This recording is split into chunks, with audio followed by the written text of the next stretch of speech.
what brings you here this evening, and what has happened here exactly? Well, I got a report from my son that he had come to home, and as he was leaving, the watchman at the gate told him that there were people claiming, because that's all we can state for now, to be DCI officers in a vehicle with Sudanese registration, and claiming that they want to speak and to see him. And I told them immediately, I mean, from my knowledge, when the police want to do something, they don't come in foreign number plates. Number two, they have a warrant. Number three, they state their case, and they show and produce the warrant that is supposed to allow them to do whatever it is that they want to do. And I told them, don't open the gate. And unfortunately, I was in the office doing other work, so I just told them, just keep the gate closed. And I am now here, and I understand now they have left. Because I wanted to ask them, what are you doing in my son's home? Do you believe this has anything to do with the ongoing protests and, of course, having the opposition claiming the government? Unfortunately, I have no other explanation to give, because all of these things are flowing in a row. I have a whole minister of government staying there that is going to do I don't know what in front of my mother's house. I have people who have been guarding my mother for the last almost 50 years, withdrawn at night. I have now a situation where my son's home is being raided for things that I don't understand. So I ask myself, what does this government want? Because if it wants me, the fact that I've been silent doesn't mean I'm scared. Come for me. What does my mother have to do with anything? What does my children have to do with anything? Kama shida yenu ni mimi, I'm here. Right? Yeah? They know where I am 24/7. Right? Why all this? Intimidate a 90-year-old woman. Intimidate children. Right? If it is me you want, come and tell us what you want. Yeah. Mr. President, they have been claiming that you are behind the Azimio la Umoja protest and you're funding the protest. Perhaps, how do you reply to these statements? You tell me, right? And I have said it severally. And that's why I keep saying, maybe silence sometimes is not right. Yeah? But I have ignored it because I have asked myself, how? Yeah? What does the issues that Kenyans are talking about have nothing to do with me? All right? Have you seen me in any of those events? Have you seen me talk about any of those events? Yeah? Now if you say that because of my association with Raila, am I not supposed to talk to my friends? Is that a crime in Kenya today? Yeah? Is that a crime? Maybe you should tell me. If it's a crime, maybe you should say, oh, it is a crime to associate with this individual, with this. I thought the only crime was to associate with terrorists. So are you telling me that they are terrorists? Then, because then that would be the only argument you would have. Or bank robbers or something. Right?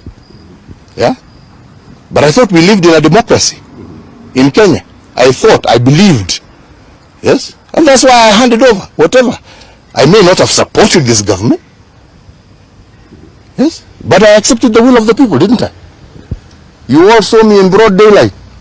Was I forced into that field? Right? See, I did what I was supposed to do. So what else do you want?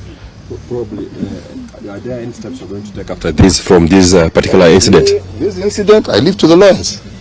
Because they should tell me what they want with my children. Yeah? Do they want? They've removed their security. Now I hear they want to remove their personal weapons. So what? Are they wanting to do that because they are planning something? And if they are planning something, yeah, my only plea Don't plan against my mother. Don't plan against my children. Plan for me. If it is me you want, leave them alone. What do they have to do with anything? Yeah? How many people are licensed to hold weapons in this country? Yeah? Did they not follow the right procedure? Tell us. Tell the world. If they have, if it's a question of illegal weapons, then tell the world, yeah, these people have illegal weapons. Right? But if they are licensed weapons, how many people in Kenya have licensed weapons? Even foreigners. Yeah. All right? So they follow the procedure. Right? So you withdrew their security. So they're not supposed to defend themselves. What do you want now? What more do you want? Mr. President, perhaps now that this is happening, and does this in any way waver your support for Raila Odinga? Why should it? That is my democratic right. It is my democratic right. Yes? Enshrined in our constitution that Kenyans voted for. Right? That Kenyans voted for. Huh?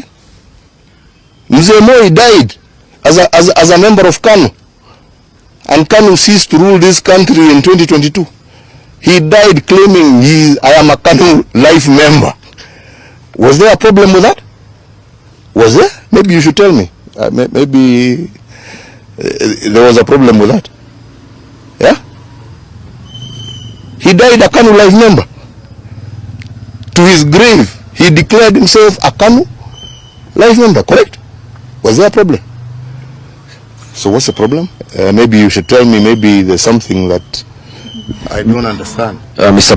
President, the argument here has been that if the fourth president. My apologies, the fourth president of the Republic of Kenya, Uhuru Kenyatta, the argument here has been that if you continue politicking, then you may lose. Have you seen me in any rally? Declaring maybe your support for. Any rally? Not really, but declaring. Have you seen me in any demonstration? Not really. Have you seen me anywhere except where, and all my functions are public. This government knows all the activities I have been doing, be it in Ethiopia, be it in DRC. I don't do it undercover. They know. Yeah. So which are these other activities? Maybe they should tell us. They're the ones who know. They have the whole system. Yeah. Instead of going onto cars to claim. See, that's what I'm saying. I'm here. Do you have to go and look for my mother? Do you have to go and look for my children? Right? Come for me. I'm here. Yeah? I'm here. In full view of you. Yes. So, if you have those claims, sema. Shida iko wapi? Sema. Yeah. Another question? Yes, please. There are also allegations that you financing the opposition to frustrate the government. To frustrate them from doing what? To frustrate them from doing what? You know, when you're a government, you're elected to rule. You're elected not to rule, actually, to govern. And to govern in accordance with the wishes of the people. Yeah? I am a retired person. Yes? Why don't they deal with the issues and the concerns that Kenyans are raising? That's what they should be dealing with. Not looking for scapegoats. Yeah, go deal with the issues that Kenyans are raising. Right? Have you spoken? When I was in power, I was dealing with the issues that Kenyans were raising. Yeah? These are not new things. Yes? Have you perhaps had a tete-a-tete with the current president, or William Ruto? No. I mean, you have a tete-a-tete with somebody who wants to have a tete-a-tete with you. He has not shown any indication that he wants to talk to me. And as a retired person, why should I go look for somebody who doesn't want to talk to me? Do you feel like perhaps the safety of your family is being threatened? Absolutely, and that's why I'm here. Yeah, and as you know, I have been quiet. But being quiet does not mean I will not defend my family. I will defend my family, right?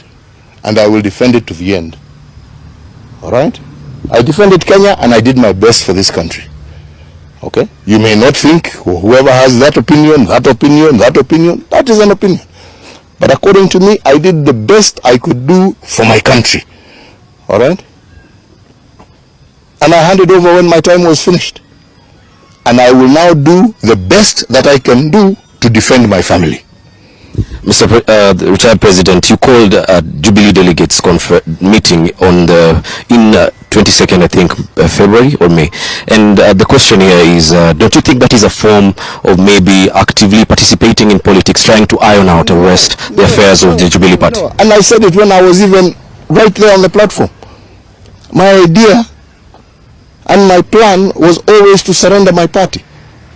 But what I completely rejected was the coup that was planned by this government to take over my party forcefully. And I said, let the members decide. But I will not hand over to some puppet group of people, all right, because they have government support. No. That is not democracy. Right? That is not to say that I was not willing to hand over. I wanted to hand over. I was prepared to hand over. But what I found to be completely illegitimate and unacceptable in a democratic state is to be forced to hand over to a group of puppeteers. No. Right? And I stood up and I said, let the members of Jubilee choose who they want to lead them. And that is the person I shall hand over to.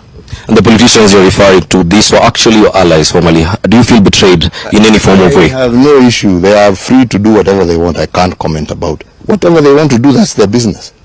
Right? My issue is the membership. It is the people. It is the agenda that Jubilee went to the election with. That is what needs to be defended. What individuals do, you go ask them themselves. Me, I carry no grudges against anybody. And with the latest development in the party, what... I don't, please. Why are you diverting to other things? Me, I'm telling you what I am here, what I'm talking to you about, is the fact that when I was president, I defended my country. As a retired man, I am protecting my family. And I will. All right? And I will not be intimidated. Lastly, there has been a call for truce by, members. That's got nothing to do with me. Yeah, so truce, this, truce, that's not my business. Yeah, but leave my family out of it. And like I say, and I say once again, to you who think you can intimidate an old woman so that you intimidate me, who think you can intimidate children and grandchildren so you can intimidate. If you want me, come, here I am. Sijaenda pahali. Msiende kusema huyu ametoroka, ameenda. Niko na watu yenu, wanajua every second, wanajua niko wapi. Yeah. Wachana na watoto, wachana na wazee. Mimi niko hapa kama mko na swali na mimi. Sawa? Yeah? Sasa hiyo watu sijui wameenda wapi, waende, wakirudi, watarudi, kama hawatarudi, wakae, lakini kwangu, hii ni nyumba yangu, yeah? Sio yangu, ni ya watoto yangu, yeah? Na mimi nitalinda, kama kila mwananchi mwingine, atalinda mali yake, yeah? Sio ndio haki ya kila Mkenya, yeah? Na mimi siwaulize wanipatie walinzi, wakitaka kuwachukua, wachukue wote, lakini wanipatie heshima yangu ya kulinda pia mimi mali yangu kama Mkenya mwingine. Lastly, before you actually exited office, you had a meeting in Sagana and you said to the people that they will suffer after you exit. Do you think they make... You know what I said. So if you want to know about what I said, yeah? Me, I don't try and hide from what I said. Kwenda kufanya search button kwa Google ama whatever, utajua nilisemaje. na hiyo ni public knowledge. Si namna hiyo. Kuna haja ya kurudia. Kwenda Google tu ufinye button, utajua. Ama namna gani? Na nawashukuru. Na ombi langu kwenu nyinyi kama Fourth Estate, lindeni uhuru wa Wakenya, yeah? Lindeni demokrasia ya taifa letu. Sina ingine. hiyo ni haki yenu, si ndio? Yeah? Na Wakenya wanawatarajia mfanye hivi. Sawa? God bless you. Thank you for coming and I appreciate it. Asante.